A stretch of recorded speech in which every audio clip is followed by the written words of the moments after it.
At this time, we will begin the Adrian City Commission Work Study Session for August 7th, 2023. Roll call, please.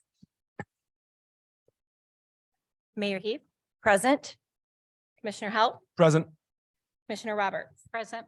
Commissioner Miller, Present. Commissioner Strayer, Present. Commissioner Castleberry. Present. Commissioner Gauss, Present. all commissioner members present. At this time, I will turn it over to City Administrator Greg Elliott. Thank you, Mayor.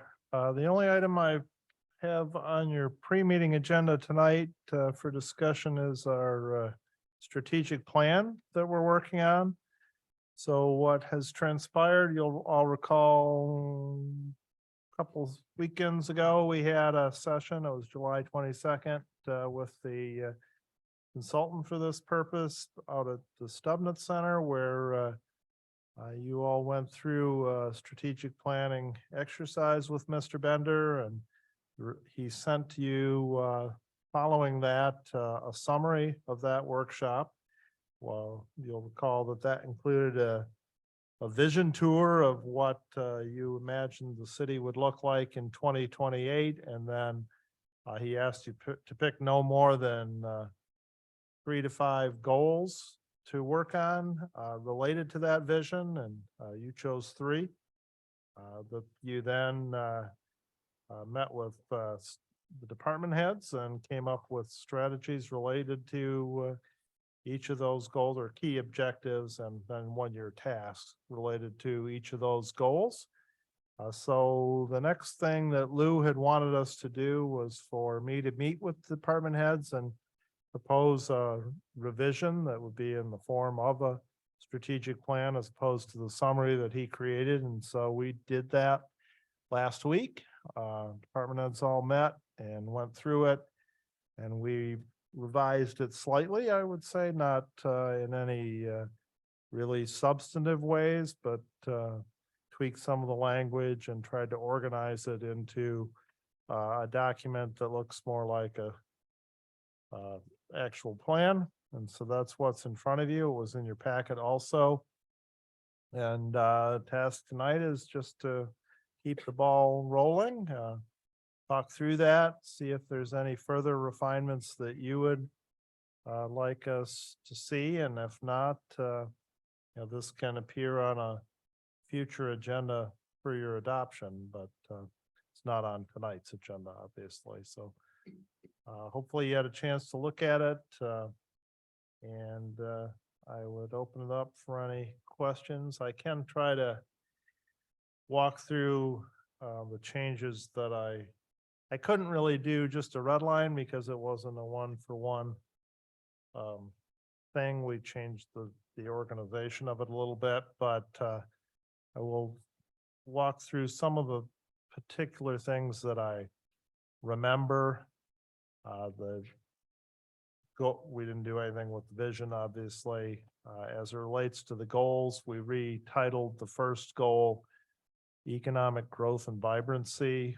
It had just been the generic economic and commercial, so it didn't really sound like a goal.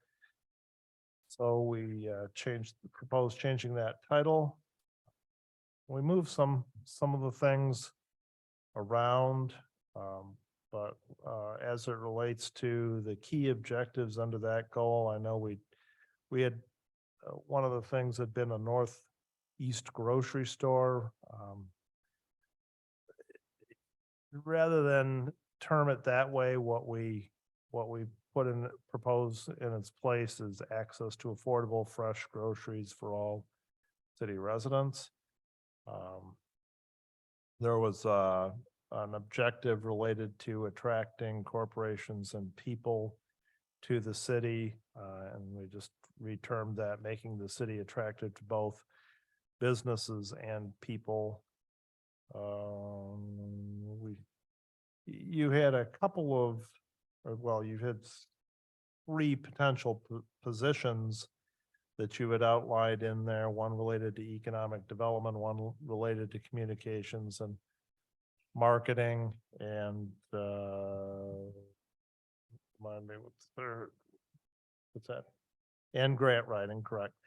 That was the third one. We combined up in our proposal, the economic development and grant writing. All the department heads kind of agreed, which was my sense as well. It's extremely difficult to have a grant writer who doesn't know anything about the substantive departments do any kind of investigation or actual meat and potatoes for a grant for a specific functional area. Can't really be a generalist in that regard, but you can provide support to the departments. And so we didn't feel like it was a full-time position in and of itself, but could be part of an economic development position. And then we left the communications and marketing position there, but specified that under another goal area, which I think was enhanced community image, and just indicated that that would be a full-time position, because of course we have that position already as part of our structure. It's just not a full-time position.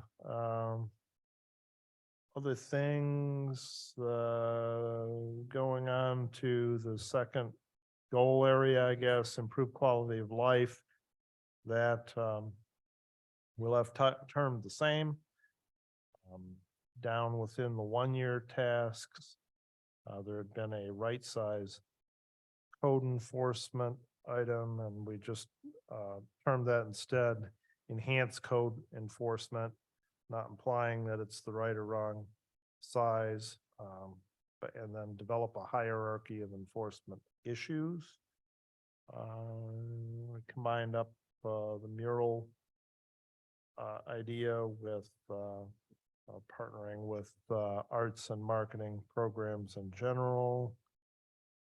I added in there, which had not been in there, the reestablishment of our brownfield authority. I moved that up into, I think, goal area number 1, which was economic development, and a couple of specific concepts under that.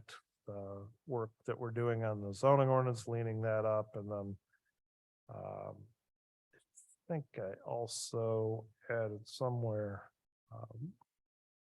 must be in the third goal area, a bit about creating an ordinance to authorize residential pilots and tax increment financing for housing support.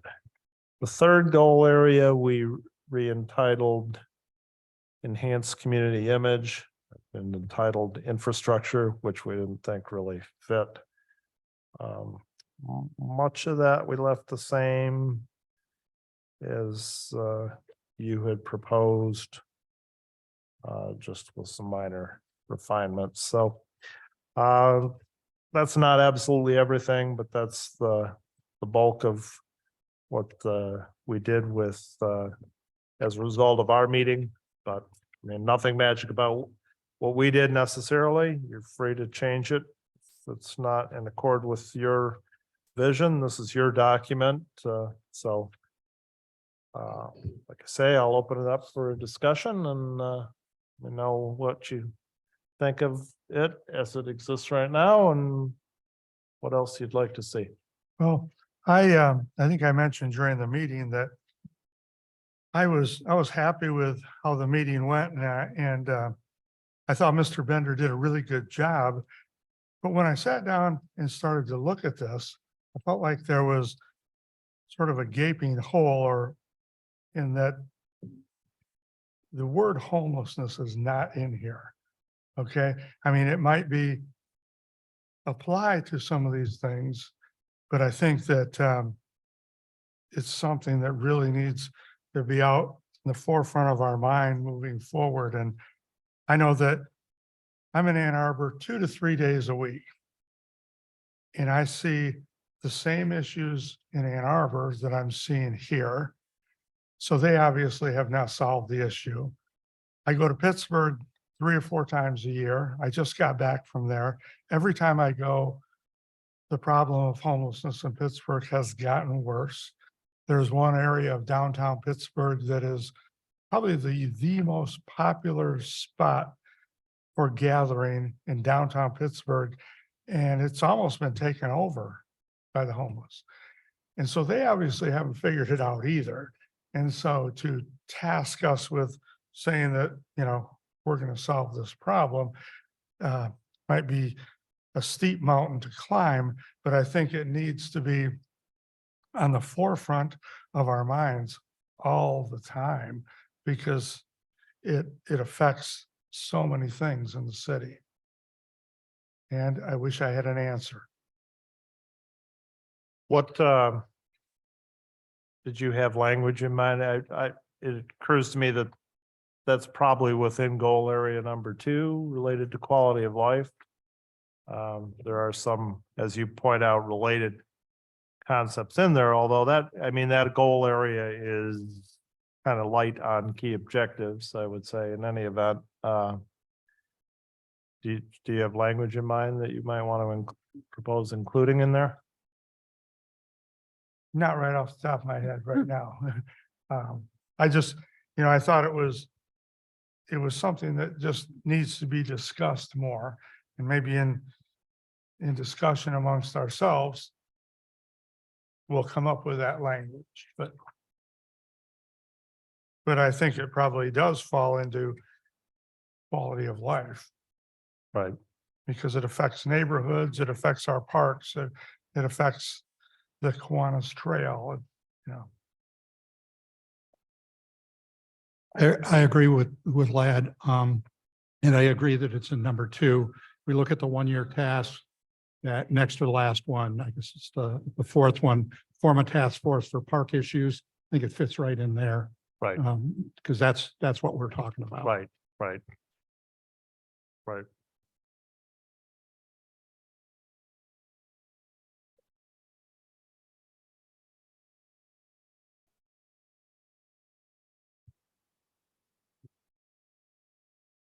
Other thoughts on the draft? Things that, omissions, language that you didn't like? No, I think we did a good job. I really liked how Mr. Bender, we'll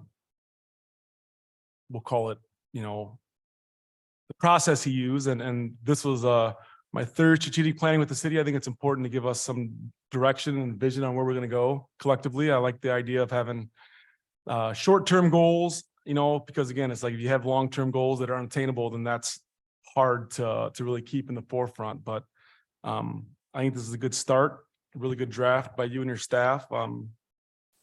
Not a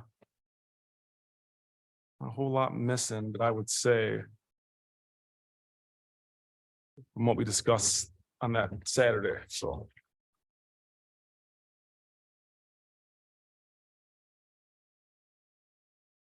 I hear all the time from residents that the city doesn't do a good job in communicating to the residents. I don't know where that will go, but I'm really happy that we have at least put it in our plan that communication is something that we're going to continue to look at and hopefully develop a better avenue for that communication. I'm just not sure, you know, where that will go, but I really am, that's a really positive aspect of the plan.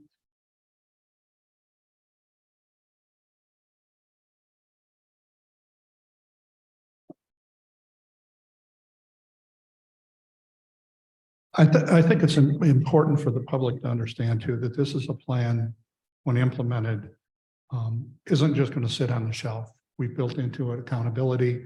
We've built into it monthly discussions, reports of what the progress is. We've taken a 5-year plan and broken it down into kind of not trying to bite out the whole 5 years in 1 year. We'll be having tasks to be accomplished on an annual basis, reporting them out on a monthly basis, probably getting back, and we talked about on months 7, going back and looking at what's been accomplished during the first 6 months. But we understand clearly that we can't have a 5-year plan and wait until year 4 to try to get everything accomplished. We have to do it step by step. If we can knock out 20% of the 100% each year will accomplish what we're trying to accomplish. Yeah, and I did leave those next steps, like you say, in the draft document. So there's a roadmap for how to keep this thing relevant moving forward. It was really good to have the department heads there because they brought a different perspective and had some great ideas that we hadn't really thought about. Especially Kristen brought in the idea of having more bilingual staff. Well, it's not always easy to train, or it's not always easy to hire someone who's bilingual, but what about training our current staff to be bilingual? There might be some that are interested in learning Spanish. And I just, that blew me away, something I'd never thought of before. But I thought that was a wonderful idea that one of our department heads brought to us. I apologize, Terry Collins is going to yell at me because he can't hear me when I speak to you, what I'm supposed to do. Terry, I'm sorry about that.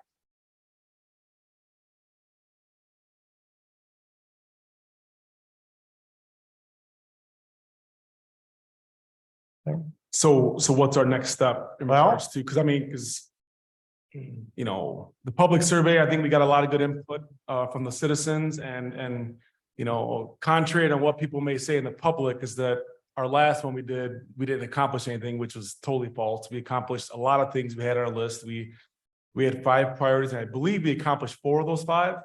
So definitely, we don't put things on the shelf, we're about action. So but some of our top 5 or 6 things that the public, we're concerned about, I think that is, there's not a whole lot of surprise there. So I think that, collaborating with staff and the community and having a plan on how do we lower our crime rate? How do we continue to reduce blight?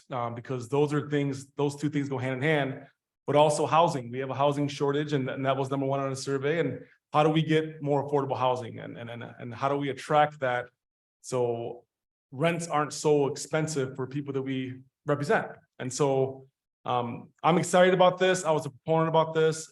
I think it gives gives our city administrator a clear guide that he needs to a document that we adopt and he can go attack.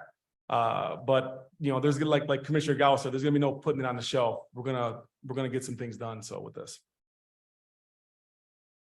Yeah, so if we're happy, we need to come up with language to address Commissioner Strayer's idea of something that was omitted as a key objective, and we'll do that. I'm not going to try to.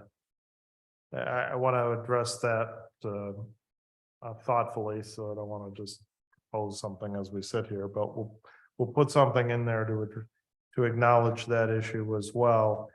And then we can put it on your next agenda for adoption if you think it's ready to go. And obviously we'll circulate it to you ahead of time. I would really, and maybe people disagree up here, but if we could bring it back to another pre-meeting, just give us a little bit more time to digest what's on it, see if there is something else that's missing.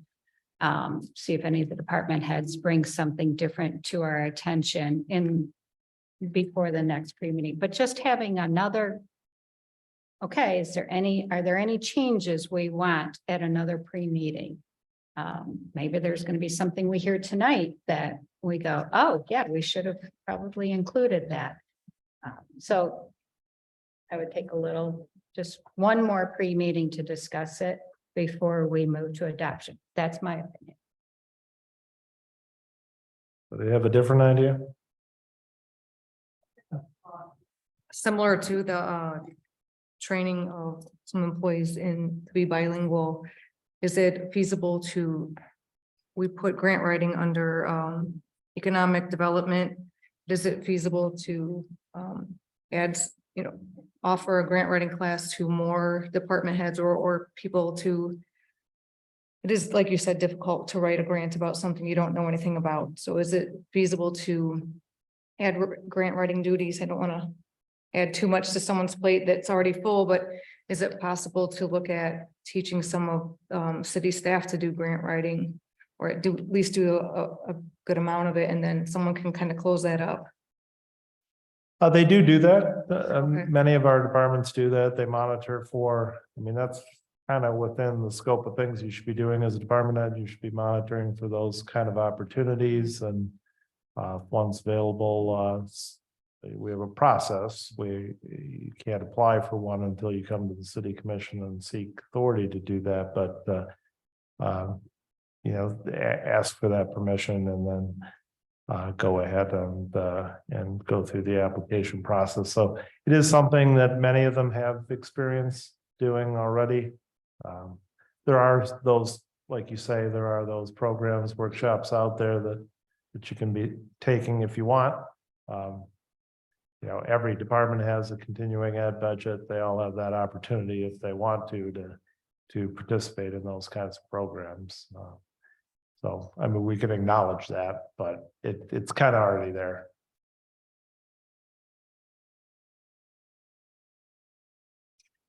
All right, I mean, if we're good for tonight, I will put it back on probably your next pre-meeting agenda for further discussion. I will not, however, schedule an hour for it next time, unlike tonight. The mayor was in accord with me that this deserved an hour all to itself. So you only taken 21 minutes, but I'm really not doing very well at estimating your pre-meeting discussion times lately, but I'll do better with this one next time. So that's all I have on that item. And ask if any of the commissioners have anything else that you would like to discuss at pre-meeting tonight. Greg, could you give us an update on where we stand with the revolving loan fund in that process? Yeah, you recall we brought some qualifying criteria for your discussion, which you did do. We're kind of further refining what we think those items look like, and they will likewise be back at a pre-meeting in the near future for your for another look from the commission. And if that's something you are comfortable with at that point, then we'll put it on as a resolution to adopt those as the qualifying criteria for the program. Yeah, in that regard, we did so the way our consent judgment in the Crimson Holding matters reads, we had to ask for the money that they're putting aside as a grant program for the benefit of affected homeowners, which we plan to administer jointly with the revolving loan fund. And so we did go ahead and ask for that for them. So they've got, I think, 4 days now to provide the first $50,000, and then 1 year from the date that we received that. So we've done that. That should be coming in, and we'll likewise be thinking about qualifying criteria related to those funds, which will be administered as we envision it. But again, it'll be up to your discussion as a grant as opposed to a loan.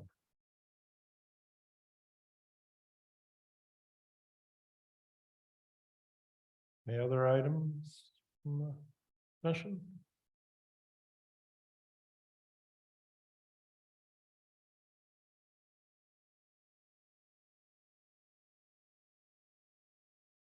Well, if not, Mayor, I'll turn it back to you for public comment. At this time, we will begin public comment. We will start inside the city chambers first. If there is anything that you would like to address the commission on, you may do so at this time. For the record, please state your name and address. And you will have a 3-minute time limit, which you will see on the screen. After we are done inside the chambers, we will then open it up to all Zoom participants.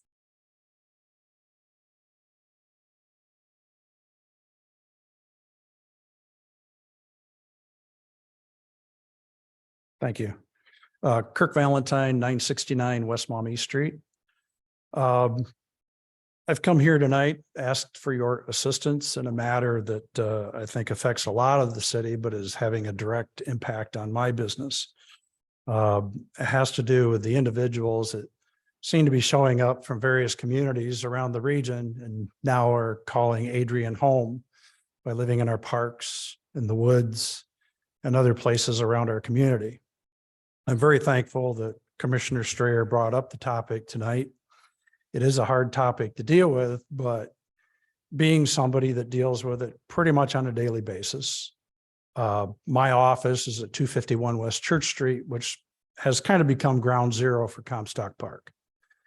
And I have had encounters with these individuals, and I can tell you from experience, they've become more brazen. They are using behind my office for a bathroom, something that I do not appreciate. And I have had more problem with things being vandalized and or come up missing. And there seems to be a direct correlation between the number of individuals that are calling Comstock Park home and the issues that I am having. So I'm not knocking your staff at all. I feel bad for your police, your fire, and all of your other various departments because they have to deal with this on a daily basis. And quite frankly, it just takes up an awful lot of their time for very little benefit because it just happens over and over and over. Just like on my way here tonight, I swung into my office to check things out. Across the street in the park and the gazebo, there were 7 individuals, excuse me, 7 individuals with blankets, backpacks, bottles, trash, and they've been living in the gazebo all day. This is not a good image for Adrian. There's an awful lot of people that have invested a lot of money and are really trying to rebuild, particularly our downtown. And, you know, the image I think that we've all been working towards is one of, you know, the buildings redone, a vibrant downtown, people come for various activities, enjoy the parks, enjoy the trails. The image that we don't want is a half-naked woman in the fountain at Comstock Park, taking a bath and washing her clothes. And unfortunately, that's the image that I have on somewhat a regular basis.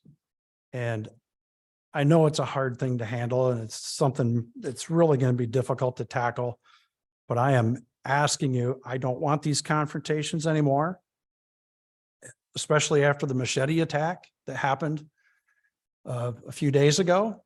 The confrontation is going to look different. So thank you.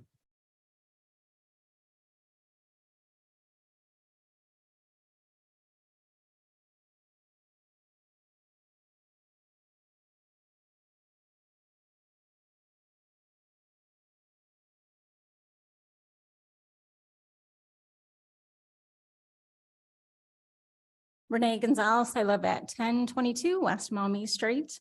I'm here to talk about supporting the Human Relations Commission continuing. I had the extreme good fortune recently of hearing the national NAACP president speak. And one of the things that he said was, public policy is the driving force of what society should look like. I think that we need to take that to heart. That commission is part of doing that for the city of Adrian. When the beginnings of government started, it was all about safety.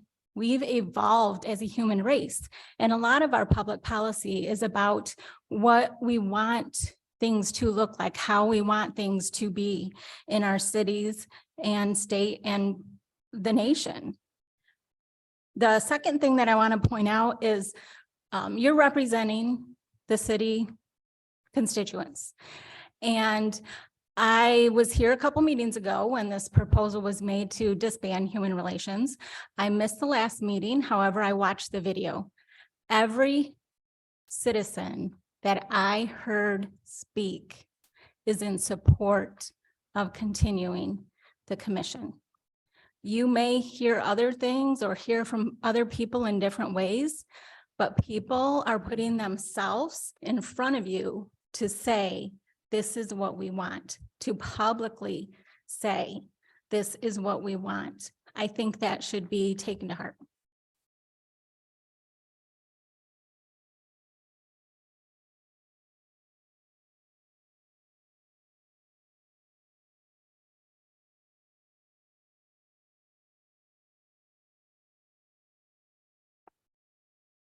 Hello, my name is Susan Nichols. I live at 1508 Brookfield Court in Adrian.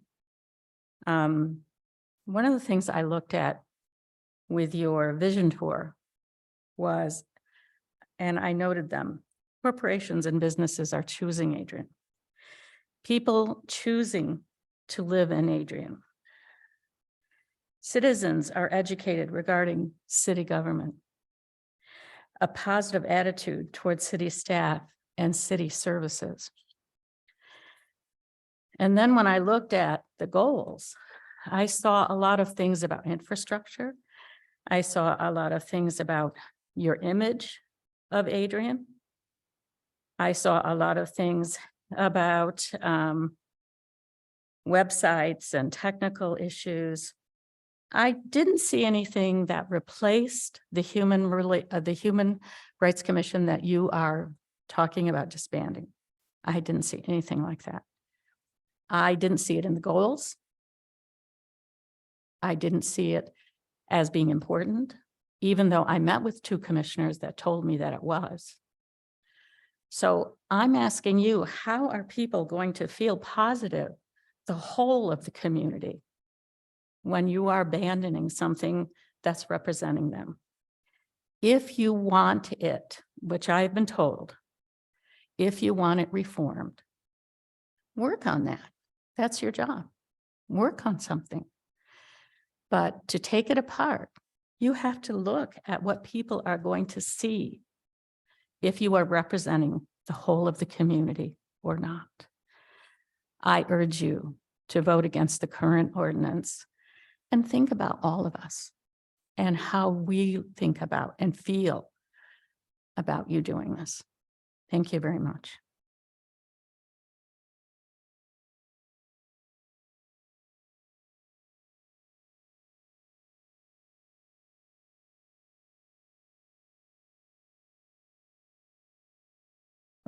Hi, Elanowitz. I live at 418 East Maple Avenue.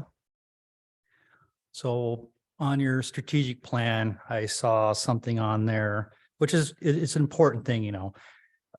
How do we keep a young family from moving out of Adrian? Or how do we get a young family to move into Adrian? This is a huge problem that needs to be addressed. It hasn't been addressed for many years.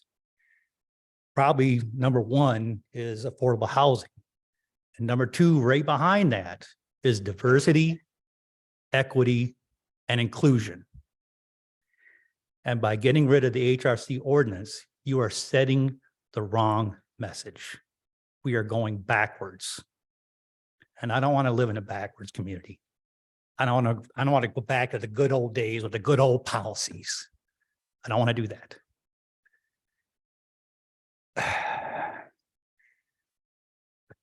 Commissioner Stair brought up the thing about homeless. I want you to remember this. 3 words: community, mental health. It's something that's been stripped from the federal level since the 80s, been stripped from the state level in the 90s. The chickens are coming home to roost. We are not addressing the real problem. And I would encourage you, next thing I'm going to say, I know that not every homeless person has a drug and alcohol problem, but a significant amount of them does. The war on drugs was a failure, just like the war on alcohol was a failure back in the 20s. So I encourage you, please do not declare a war on the homeless. Very important. Okay, thank you.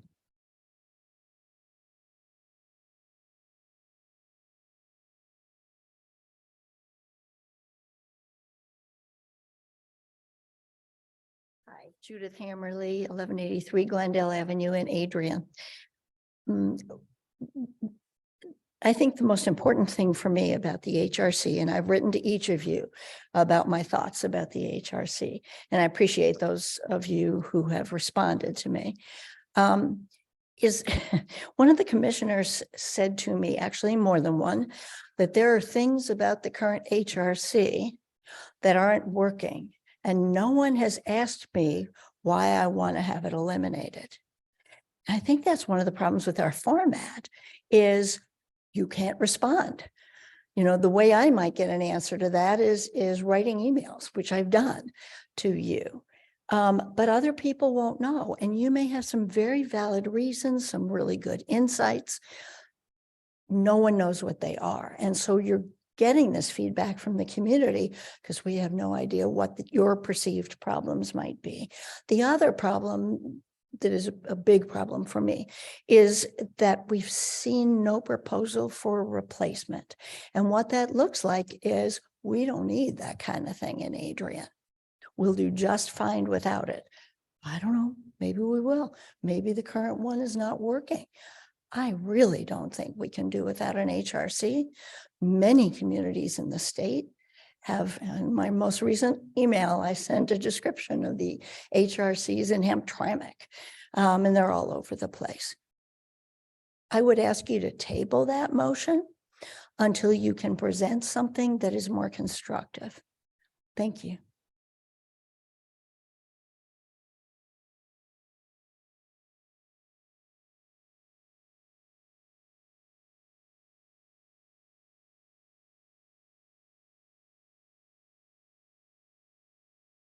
Good evening, everyone.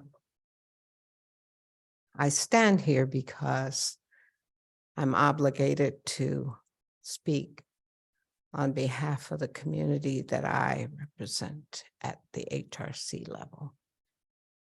I also stand here as a longtime resident and a person that has raised her children in a community that was both non-welcoming and not productive so much for them. However, it is still a wonderful place to live. Because I feel that way, I listened to you all discuss the strategic planning for the city. And I didn't hear one word about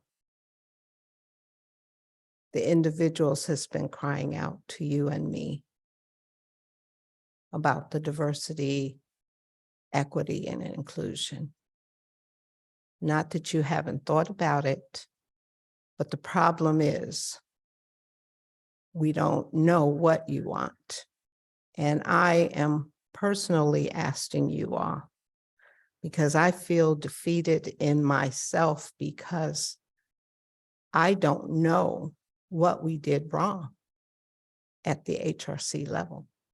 I don't know what I didn't fight for or I didn't present the right way to make it a more positive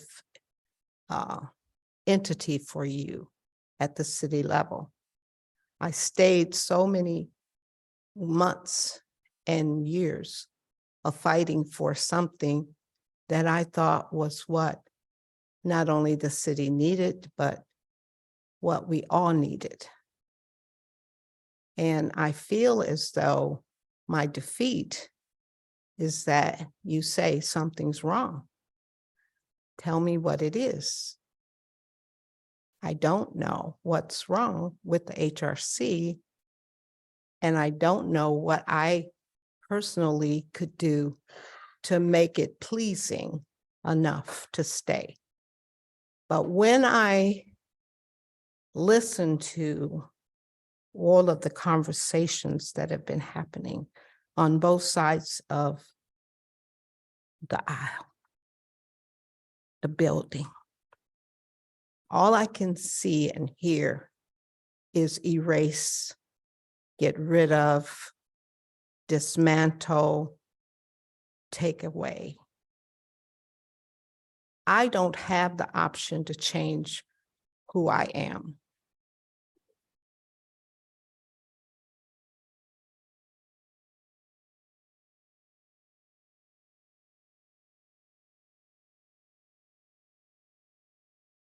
At this time, we will now open up public comment to the Zoom participants. For the record, please state your name and address, and you will see the time on your screen as well. Ken Tokars, 110 South Locust. I'm going to try and explain why I think that we need to have a Human Relations Commission. And I'm going to go back to a couple months ago when I asked Commissioner Miller to look into a property located at 423 Church Street. You have people living in a building that the city oversees rental inspections. There are no screens on the windows. There's no handrail on the stairs. There's missing fascia boards. There's missing siding. And the attic is exposed to the elements.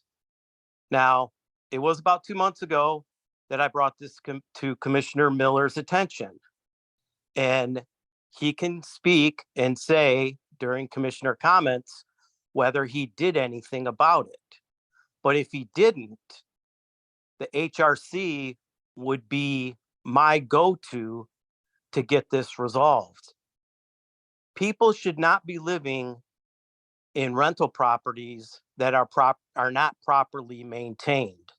And that is your responsibility. And you haven't done that for so many years. That is why we need a Human Relations Commission to oversee you guys to make sure that you are doing your job and to have an advocate for City of Adrian residents and renters. Renters, and if the HRC does stick around, I'm going to ask to have a renter's bill of rights. Renters should not be living in rental properties that have knob and tube wiring.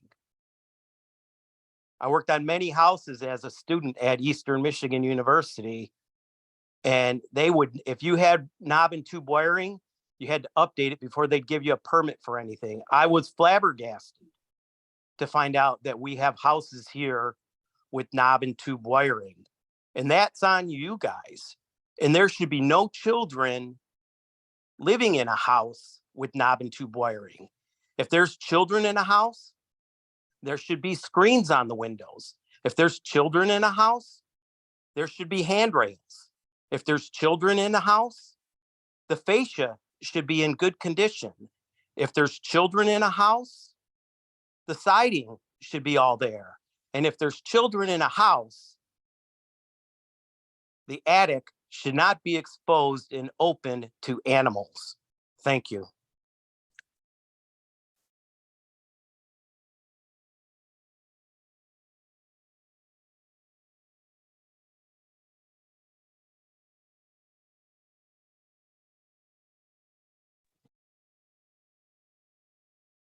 May I get a motion to adjourn? Oh, I'm sorry, I wanted to speak.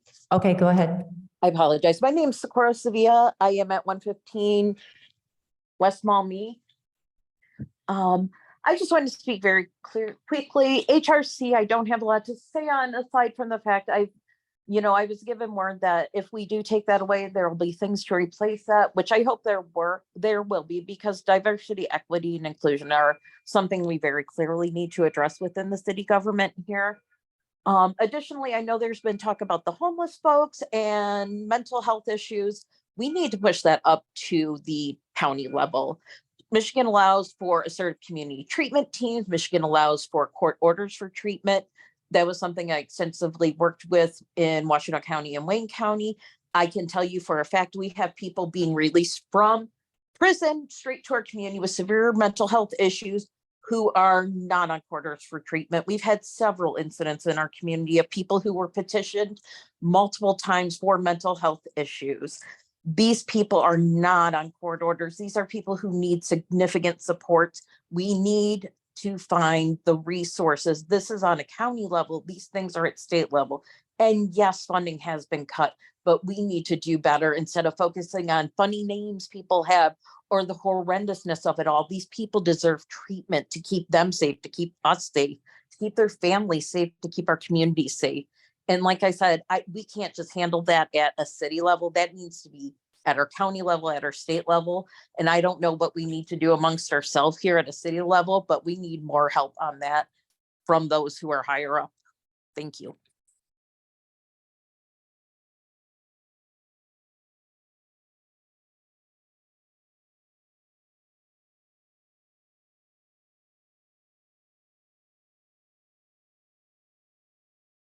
May I get a motion to adjourn? So moved. Support. All in favor, say aye. Aye. Meeting is adjourned and our regular meeting will begin at 7 p.m.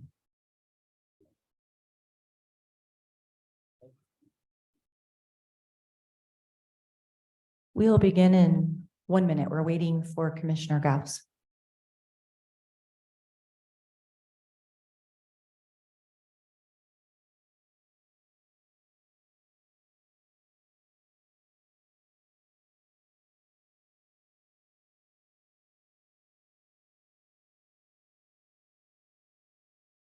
Yes, we are waiting for you. Every time, every time.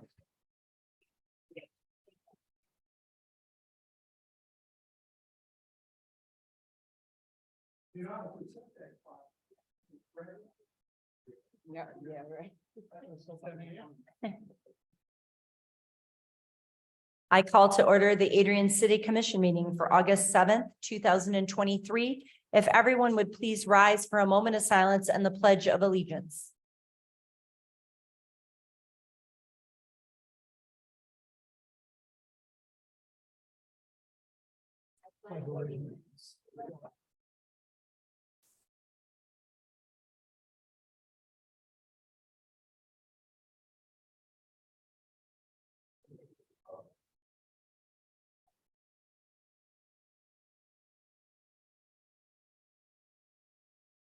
Roll call, please.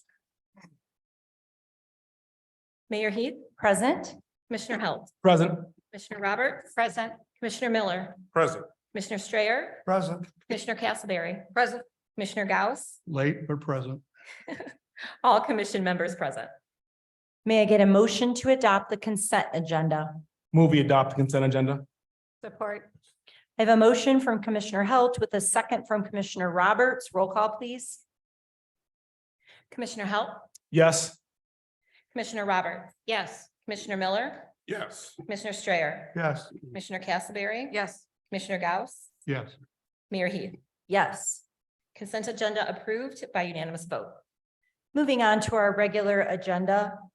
Special Order -1 is a public hearing to hear and consider comments regarding 337 Merrick Street, declaration of public nuisance. At this time, I now call the public hearing to order. Anyone wishing to come forward on this matter may do so at this time and speak into the podium.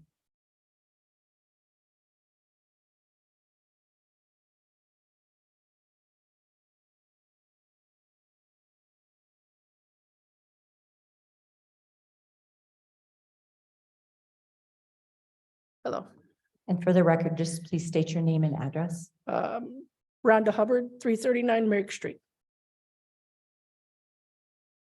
I'm just going to read what I wrote and then you have your questions. Says, I come to you today to ask, as a neighborhood looking for you to resolve an issue at the house at 337. The actions at this house have several of us concerned with peace, the security of our homes, and the ability to enjoy our outdoor time. The incessant noise, the disregard for property maintenance and its upkeep, and the inconsiderate behavior and loudness of visitors from late hour traffic that are some of our concerns. The occupant has continually disrupted the neighborhood with destruction of both interior and exterior property, huge fires, yelling and cursing of violations of the neighborhood and neighborhood property with visitors or occupants. The fact that there has been a rescue call of 7 to 8 calls to this address is of great concern. Please help us in finding a resolution for this house. Could I just ask, your address is 339? Correct. Merrick Street? Okay, I wanted to make sure I heard you correctly. Yes. You live right next door, Yes. correct? Thank you.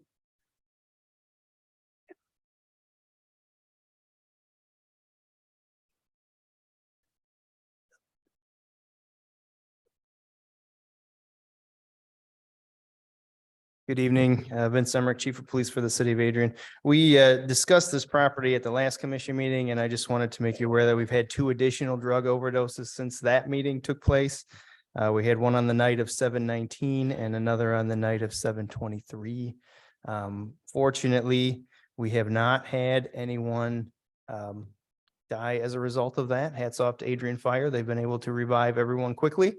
But obviously, we're afraid that something will happen in time. During our last visit, both police and fire were inside the home.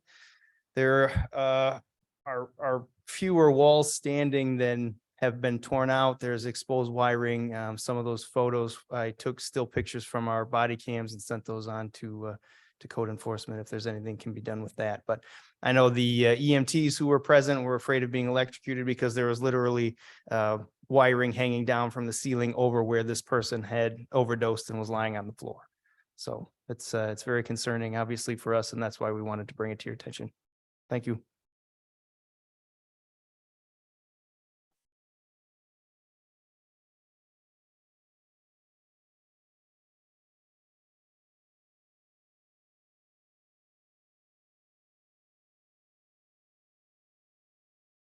Hi, my name is Michael Vallejo. I live in 333 Merrick Street. I live right next to the house we are talking about. I'm a new foster parent of 2 small children. We've been foster parents for about 3 years. We're just at the edge of our adoption. My wife fears for the last 2 years to go outside. Our yard's fenced, 6-foot fence, wood fence. The traffic next door is outrageous. I mean, I figured there would be busts by now within the months. It's just blatant. The people walk outside as they see the cars roll up, walk right out to the car, do their transaction, and off to the next one. It's a busy street anyway. I could tell you, sit here for 2 hours and tell you the numerous stuff. The guys throw fits. He's broken out the windows in the drive. It's supposed to be a shared drive. I can't use it. There's glass everywhere. A lot of times materials from that house. This is within the last 2 weeks. He was yelling, screaming. The whole side of the house and the driveway was filled with just garbage. I don't know why, what the reason was, but had to park on the street. So the traffic, I mean, it's not the same people every day. It's not the same ones coming in and out of there. I mean, yes, you will see a repeat here and there, but I mean, at one time, 2 weeks ago, I thought we may need to think about leaving for a week or 2 because it was so bad. My fear is, somebody does somebody wrong, gunplay comes in effect, and here we are right there next door. Or I constantly get some bad chemical smells early in the morning. I'm not a drug expert, I don't know what they're using, what they're doing, but it's an odor that's not around our neighborhood that frequently. You smell it more and more. I have did some reporting to who I was directed to report to. But I'd ask you to consider to fix this problem for us. I thank you.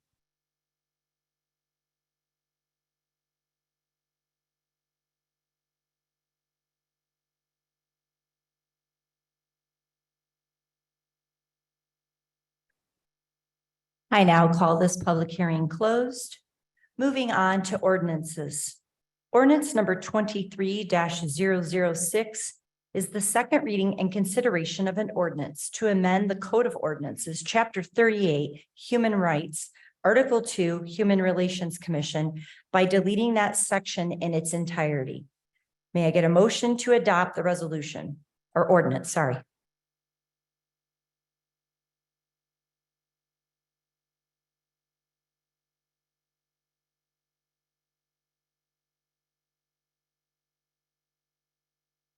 Ordinance fails with no first motion or second motion.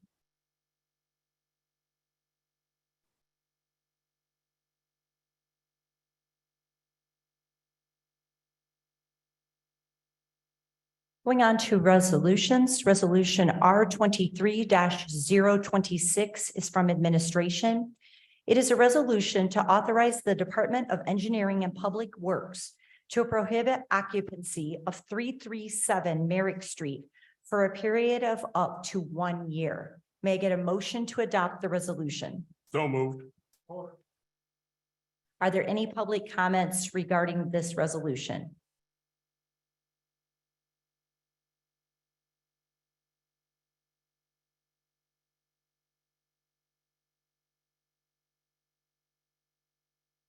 Are there any commissioner comments? Commissioner Roberts? Could I just ask some clarification as to if we vote to declare it a nuisance, what is the next step? I'll defer to city attorney, but we did this a couple of years ago with a couple of properties. In that case, before actually going on and boarding it up, we went into court and sought a court order authorizing that. I suspect that's what we'll do in this case as well. So if it's declared a public nuisance, it's not an immediate remedy, but as soon as we can? Well, the problem is that you can't really do something that would constitute a breach of the peace, right? And so we need the court's blessing to do that. There are people who reside in the home, and we have to have a process for getting them out. Thank you.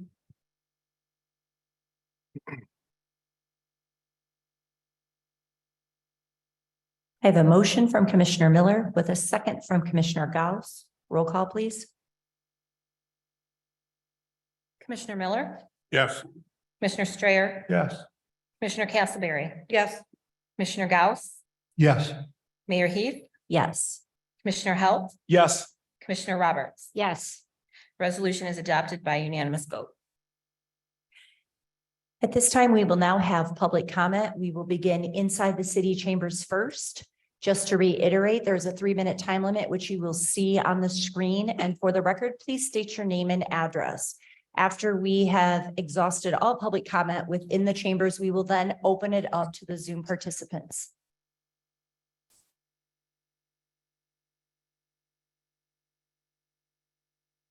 Ashley Cavazos Frank, City of Adrian resident.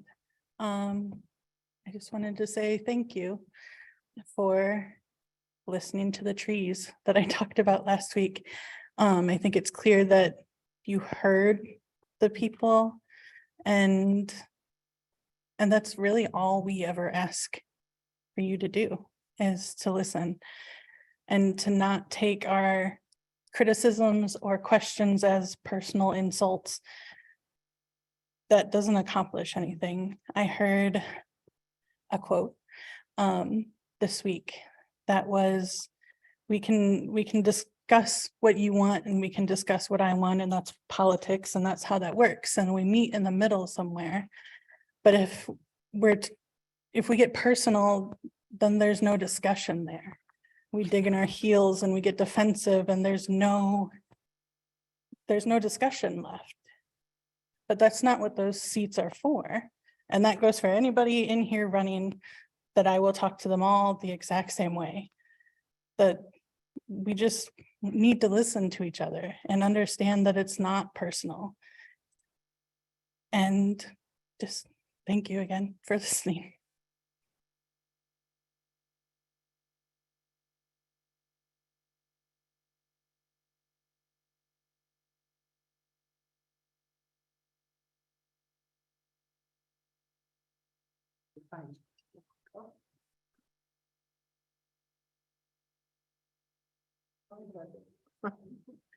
I was trying to be nice. You are. Thank you. I want to say thank you to all of you, especially because you took it into consideration what not only I said, but many others said and spoke. But we didn't come up here to bash you, because we need you and you need us.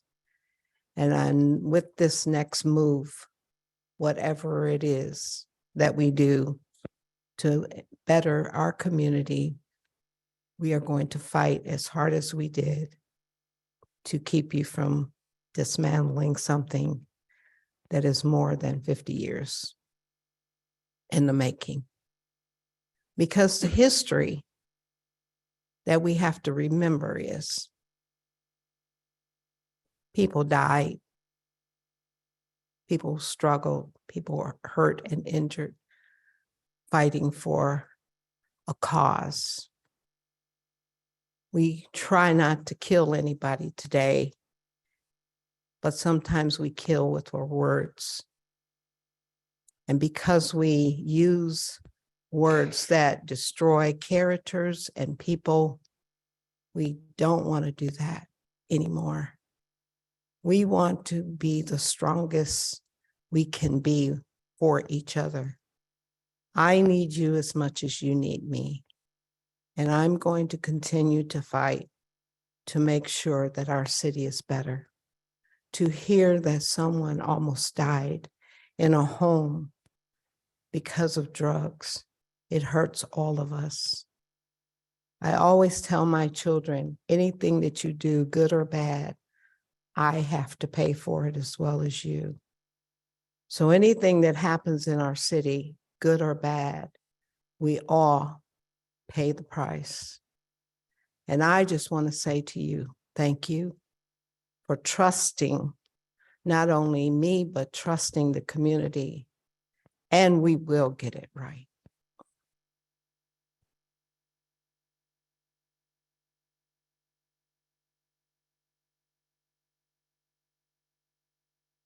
Michael Lear, 123 East Maumee Street in Adrian. Madam Mayor and City Commissioners, thank you. Each of you. I think you made an important decision today. You heard the voice of the people, and I spent a lot of time writing a lot of words today to try to condense it to 3 minutes. And I was even going to read you some poetry from Elizabeth Margaret Chandler's 1836 book after her death. But it's unnecessary today. And I personally want to say thank you.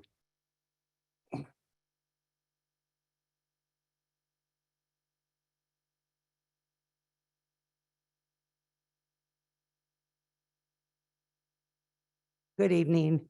I just wanted to make a comment. Nancy O'Connor, 1384 Harrison Place. I want to speak tonight about the event that took place while we were all here tonight. As we sat here tonight, we all heard the sirens wailing through the city streets to respond to what apparently was a fire. I don't know how much damage was done, if any, but I do know that those numerous groups of sirens were not only from the Adrian City's fire department, it was from surrounding municipalities, fire departments, as well as through mutual aid agreements. We routinely hear individuals, specifically one individual, call these arguments failures. This was the best example and shows us that when our firefighters need help, our surrounding townships will be there just like we will be there for them. Thank you.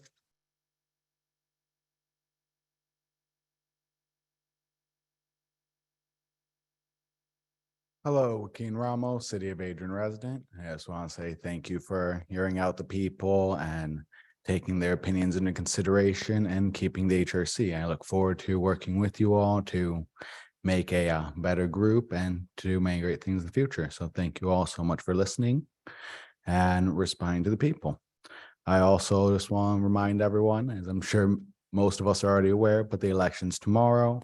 The polls are open from 7 to 8 at the fairgrounds. And I hope you all get out and vote. Thank you so much.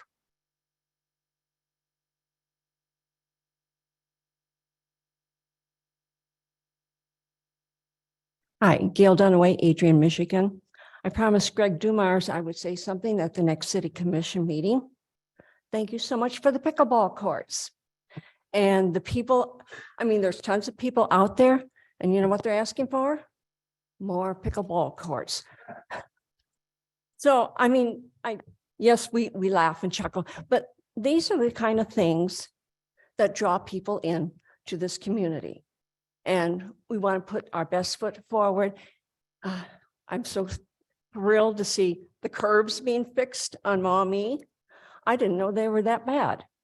So thank you for doing what we should be doing.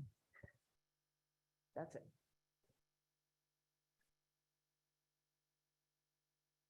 Ben Negron, 159 North Madison, Adrian, Michigan. representing the whole organization. What a difference a couple of weeks make. Exceedingly proud of your decision today.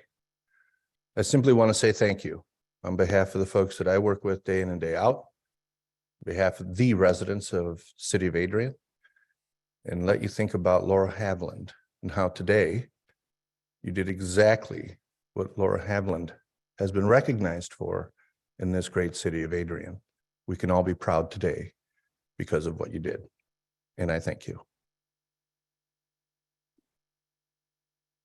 My name is Geraldine Boykin. I live 110 Renfrew Avenue, and I just want to say I am so proud of you as a commission to listen to the people. We are your eyes and ears of the community. So never forget that, because we hear a lot more things than you guys can imagine. So just remember, we're here for you and you're here for us. Thank you.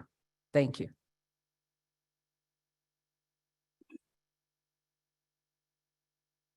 Hi, Kara Snyder, 422 South Winter Street. I had no intention to speak today, but you all received a letter, an email on behalf of the COC with my name on it. So I wanted to take a moment to tell you all thank you. Thank you so very much for this decision. This was in the best interest of our whole community, and we do appreciate you. Thank you.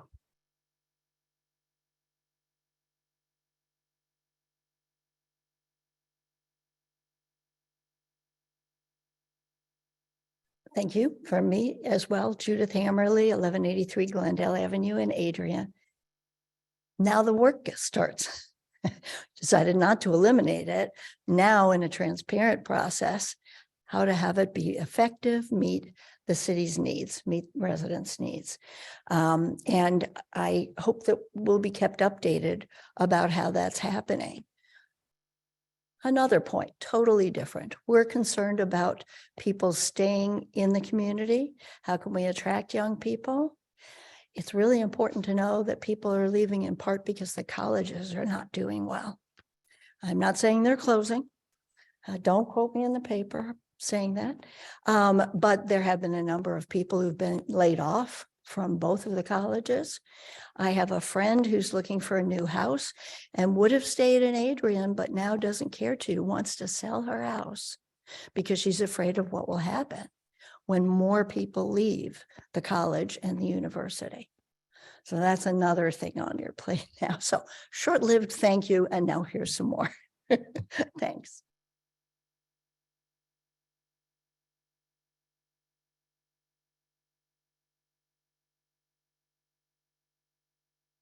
Joshua Frank, downtown Adrian City resident. I would like to thank all of you for your decision tonight. And I would like to thank everyone for coming out and voicing their opinion over the past many weeks. That it's important that we do this. It's important that we show up. And it's important that if you have something to say, you make your voice heard. And that's something that we need to continue to do as a community. So thank you to everyone in this room. Thank you.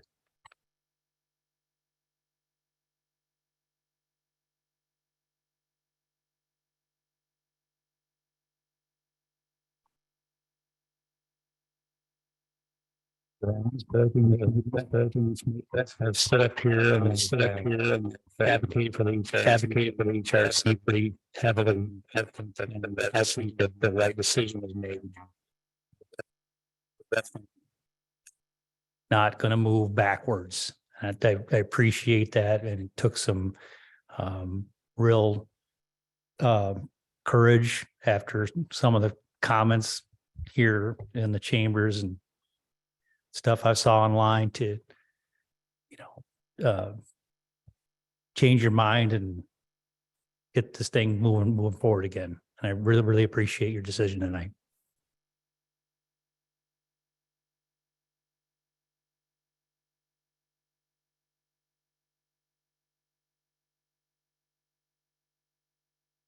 At this time, we will open up public comment to the Zoom participants. For the record, please state your name and address, and you will see your time limit on the screen.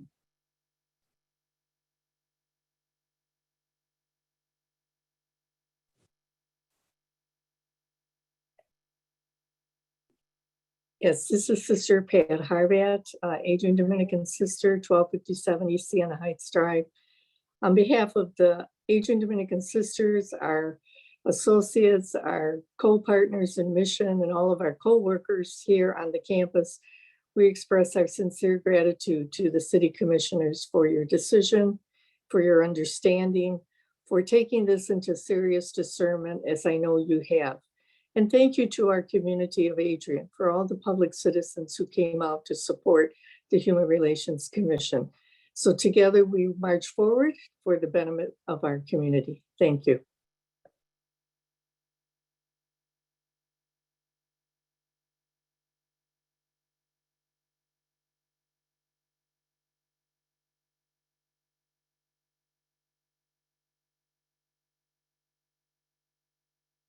At this time, we will open it up for commissioner comments. Commissioner Halt.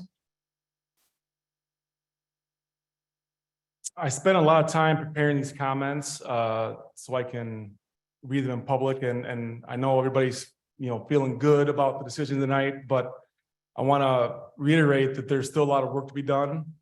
But I want it to be super transparent and super raw up here. Okay, I'm not one into telling folks what they want to hear. I tell it from the heart.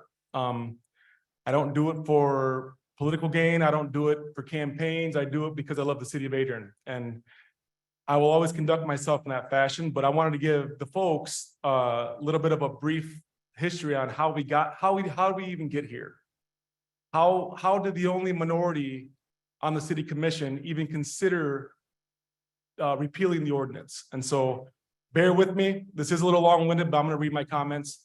And please, everybody up here or in the audience, this is said with nothing but respect, but I think the public should know and be aware of it. Okay.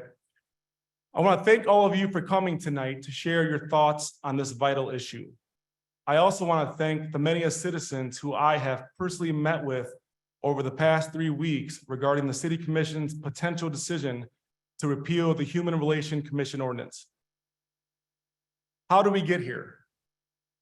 That is the question I appreciate the most as we navigate through this process. The HRC ordinance was created in the 80s, eventually fizzling out due to lack of interest. In the early 2000s, it was brought back, but ultimately again fizzled out due to lack of interest. In 2017, Commissioner Strayer and I were the sole city commissioners in office when then Mayor Chuck Jacobson proposed reinstating the HRC. The city commission felt it was the right time and understood the city could genuinely benefit from a supporting board that so many in the community could look to for support. Over the last 4 years as an elected body, we as elected body had minimal interaction with the Human Relations Commission. The board was filled with community leaders like Rudy Flores, Idalie Feliciano, Andrea Lady Bernard, to name a few. At the time, the board was comprised of individuals who worked as a team, not as adversaries to the city commission. Fast forward to the past 18 months, new members appointed to the HRC board, and we begin having issues immediately. I started paying attention to the city commission meetings after these issues occurred. Oh, lost my thought. Pause, please. Some of the new members of the HRC would use bullying tactics against other members in public. The disrespect, bullying, and downright degrading of the city commission, city staff, and administration began. This is everything that the Human Relations Commission's mission truly is. The city commission held a pre-meeting discussion of the HRC's conduct, and during this meeting, Commissioner Castleberry and myself were tasked to help the HRC members create a strategic plan to help give the board a clear purpose accompanied by action items. The following meeting, Commissioner Castleberry and I were in attendance, where I witnessed simply a chaotic meeting filled with disrespect towards one another. A particular new member felt so disruptive and combative that Commissioner Castleberry and I, that this individual came up to us after a meeting and was in tears because she said, and I quote, "I can't take it anymore." That member of the HRC who was appointed in 2017, when we adopted that, resigned a few weeks later. I am on record during that HRC meeting saying, we can't help this body with the strategic plan until you get your house in order and begin working as a team. The HRC board at the time knew 2 city commissioners were in attendance in person to help guide them and still fought, bullied each other, and disrespected each other. After the meeting, I asked myself, is it reasonable to continue to have a board active when some members use their platform to bully others and use their seat for their own personal gain? I have never in my 8 years sitting up here mentioned my company by name. I have mentioned that I'm a business owner. However, plugging my business name is not my job. Conducting the city's business is. A recent HRC member who resigned met with me regarding their potential run for a city commission seat. This member who sat on the HRC board at the time told me, and I quote, "You guys should get rid of the HRC because we are a mess and we don't do anything." He said further, "But does your city administrator have the political skills to accomplish that feat?" I answered to this individual again, saying, if the city commission were to do away with the HRC ordinance, it would be a policy decision, and that is solely up to the city commission's discretion, not the city administrator. Did anyone up here on this board have the same conversation with that individual? Okay. So I'm going to go off course. So I think that the public needs to understand that, and I'm going to be super non-political here, is that there's 2 games being played here. There's the political game and there's the reality game. When a member tells me that we should get rid of the HRC, I was shocked because this individual stands on the podium every meeting, pounding the table about being transparent and about fighting for marginalized people. Why would he tell me that? And I urge all of you to ask that individual why. Back on script. I don't like political games. I also don't like individuals in government who only tell the public what they want to hear because you are a candidate for city commission or running for re-election for your 3rd term. I genuinely believe we are here because of a lack of leadership that's sitting in the center seat on this dais. The members of the HRC wanted Commissioner Castleberry and I to get involved because we truly are about action and support.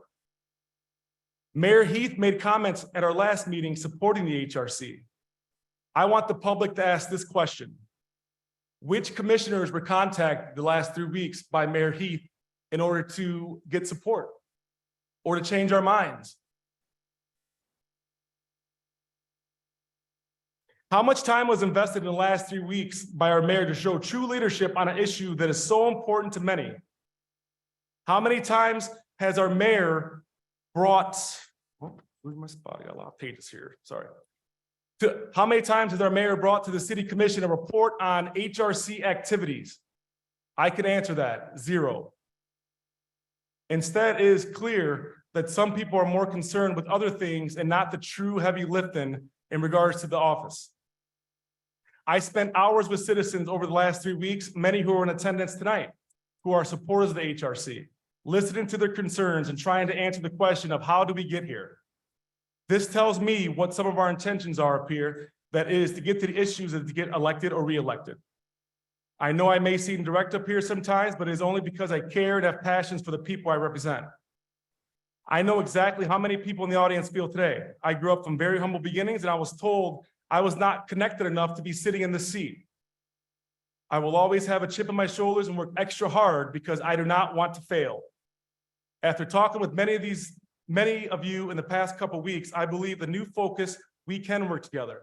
I believe the mission of the HRC can be implemented with individuals who want to work together as a team. I do not believe the way the board is worked currently. I do not believe the way the board is currently made up works. There's more work to be done, but I'm excited to get started. Listening to some of the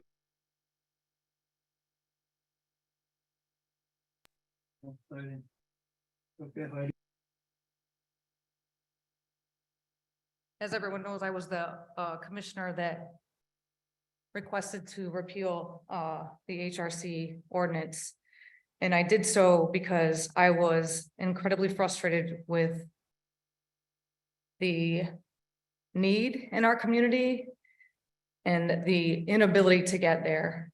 And this is certainly not about Lady Bernard. She was boots on the ground, meeting with me, meeting with Commissioner Halt, nonstop, trying very hard.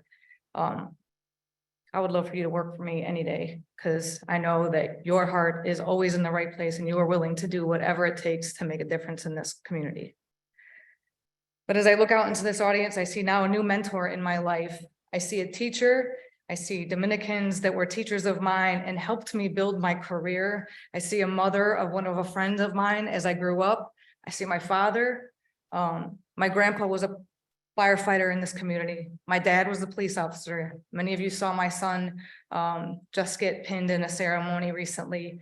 I left this community right after graduation and joined the US military, and I have worked in social justice since I got back. This community is incredibly important to me, and my whole life, I want my whole career, my whole time here, the only reason I ran for commission was to see this city succeed and be at a better place. I represent, and I have since I got home from the military, vulnerable populations. And if you got an email from me, you know that in my service in the military, I saw some pretty atrocious things. And we don't need to share my trauma with you and provide some secondary trauma. I saw some incredibly atrocious things while serving in Iraq. So it is incredibly important to me that those things never happen in our community. So as we discuss personal insults and what these seats are and what the seats you are in, I'm not big on hierarchy.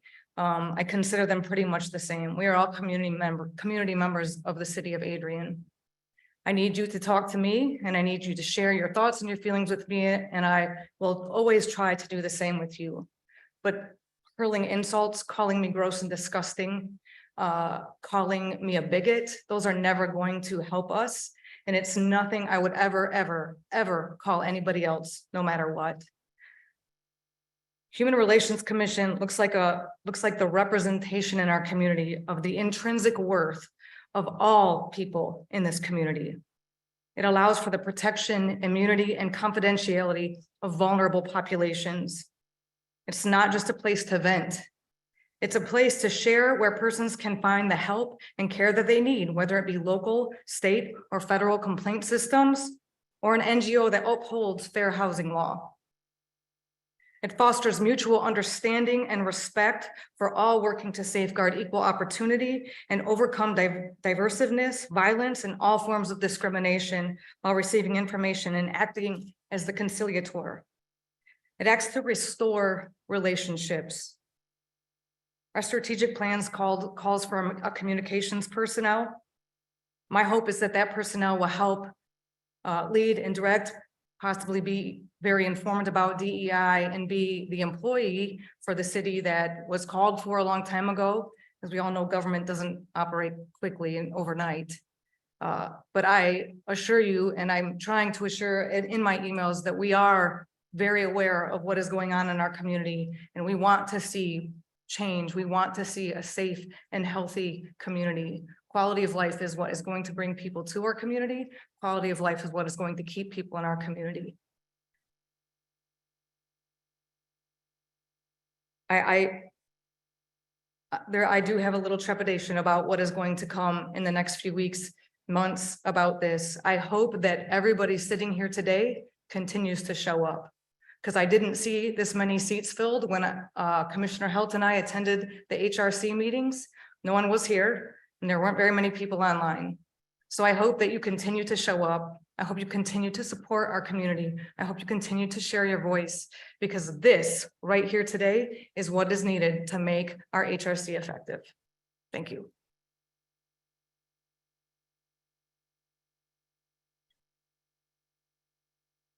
So I prepared a statement. I typically don't like to read a statement, but I did put a lot of thought into it, and I don't want to forget anything. About a month ago, I went to Florida to visit my dad, who's 92 years old. And it seems as though people who are 92 years old do a lot of reminiscing. So my dad grew up in Adrian in the forties. And when I was 2 years old, we moved to Alabama because he was stationed in the Army. And last month, as we started to reminisce, he talked about growing up in Adrian and seeing some racial prejudices that bothered him. But what he saw in Adrian did not prepare him for what he saw in Alabama as a civilian or as a soldier working in an Army hospital. 70 years later, he still spoke from the heart of the injustices that he saw that left a mark on him. In the 1960s, when I was around 10 years old, there were marches in Selma, Alabama, and there were other racial strife in the South.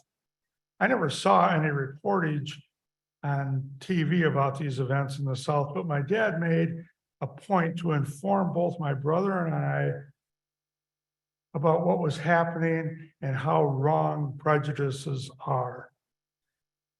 At that time, I was too young to really understand until he talked to me about Negro baseball leagues and how blacks weren't allowed to play in the white major leagues.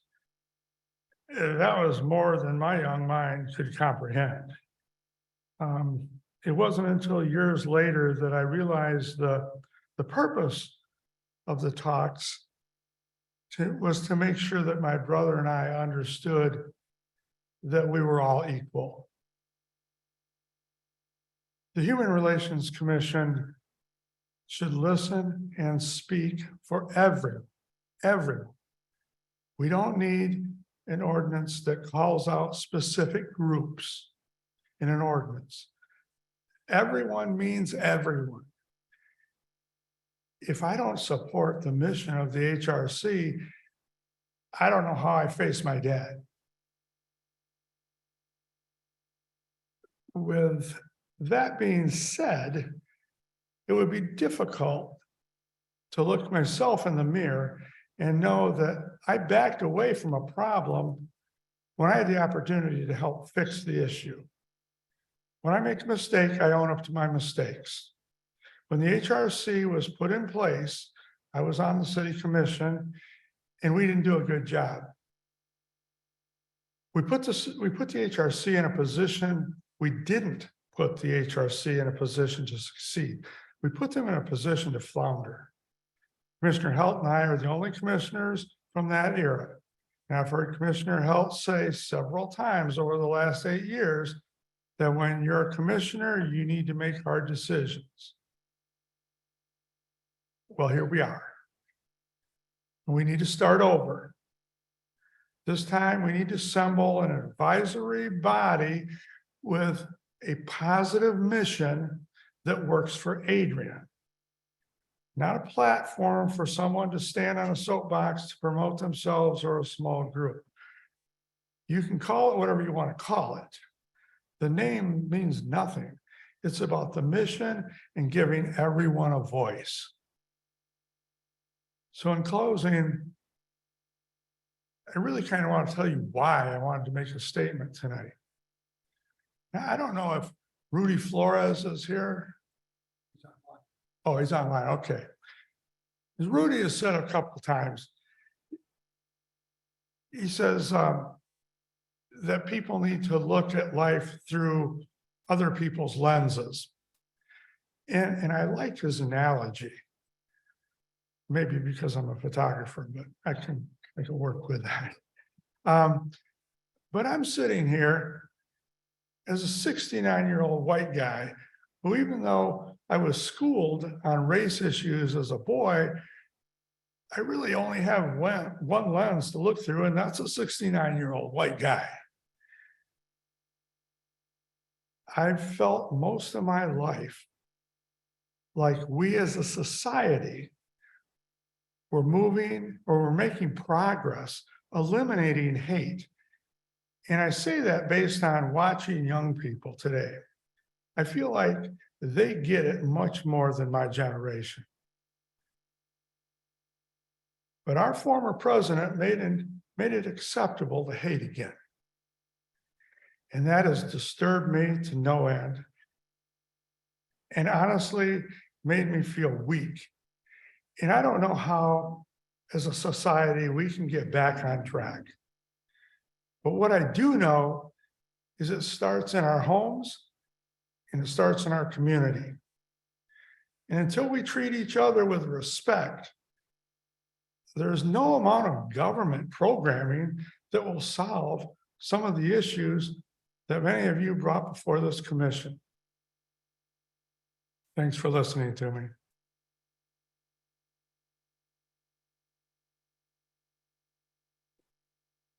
Commissioner Gauss. Good evening again. I had prepared remarks to make. I have a script. Most of what I had to say is inapplicable now. I'll pick and choose some of those comments, but I'm going to speak off the cuff. So don't expect me to be as eloquent as I usually am. That was a joke. Yeah, I can see that. I was asked several times over the last couple of days about what was going to happen tonight. How are we going to vote? What we're going to do? Where we're going to end up? And I told him honestly, I didn't know. I hoped for the best, feared the worst. I am incredibly proud of our commission and all of our commissioners for what we did tonight. As I look out at the gallery, this is what diversity looks like. We have religious folks, we have the elderly, we have members of the African American community, we have members of the gay community. This is diversity. And this is what the HRC works for. It's not just the LGBTQ community. It's not just the minority community. It's the elderly, the poor. It's everybody in our community that the HRC works for.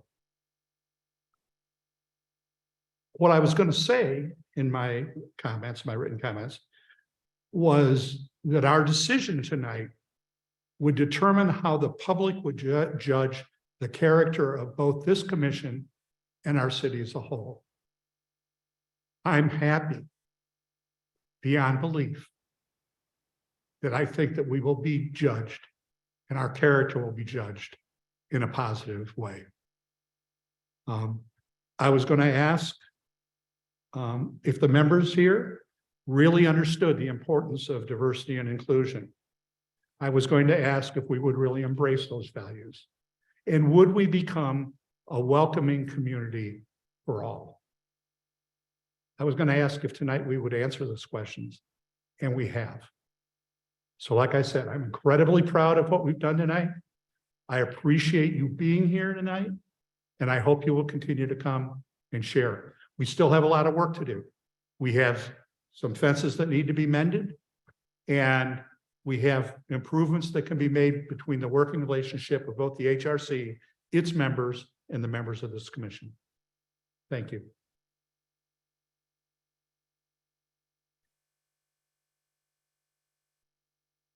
There have been various concerns and issues within the Human Relations Commission. There is still much work to do. I feel that the ordinance rewrite that was worked on by myself, Commissioner Halt, the city administrator, Lady Bernard, and Joaquin Ramos is putting the Human Relations Commission in a better position for success, but there is still much work to do. I also believe that progress is being made to make the relationship with the HRC and the city commission better, with clear directives and parameters of expectations and duties. But once again, there is still much work to do, and where do we go from here? I hope that in addition to continuing the work of the HRC, we can possibly find a way to bring a diversity, equity, and inclusion position to City Hall, so that there is someone at the city. And this has been discussed in the strategic plan under enhanced community image. If you look under the one-year task, and you can find this, by the way, it was in the packet, the strategic plan, under one-year task, under the job description for a communications marketing position, there is the possibility of part of that job being diversity, equity, and inclusion. And it is written in there, and it is the number one thing underneath there. So I do want you to know that the whole commission did discuss this as at the strategic plan, and it is written in here. Franklin Delano Roosevelt left us with a quote that's inscribed at his memorial in Washington, D.C. that I think is very relevant to this issue and topic tonight. And by the decision that was made tonight, I think we are doing it. It reads, "We must scrupulously guard the civil rights and civil liberties of all citizens, whatever their background. We must remember that any oppression and injustice and hatred is a wedge designed to attack our civilization. We will continue to improve upon and find a way to guard the civil rights and civil liberties of all the citizens of Adrian if we continue to work together and we continue to try to improve." Commissioner Roberts? Sometimes government is messy and it's time consuming. It takes a lot of listening and learning from all parties. Sometimes it requires trust and hope and leadership and difficult discussions and decisions. There's a perception out there, and I hear it, that we have what we talk about on an agenda or in a pre-meeting, that our mind is made up, that the vote is already decided. That's an unfortunate perception, and that's not true. It's just simply not true. We listen, we discuss with our community, we research, and then we make the best decision at that time. This is how democracy should work, and this is how it has worked over the last 5 weeks. And I want you to know that we do listen and we do hear. Our minds are not made up on decisions unless it's like buying a tractor or something. So thank you for showing up and for being a part of democracy.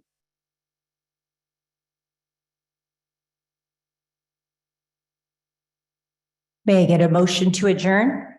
So moved. Support. All in favor, say aye.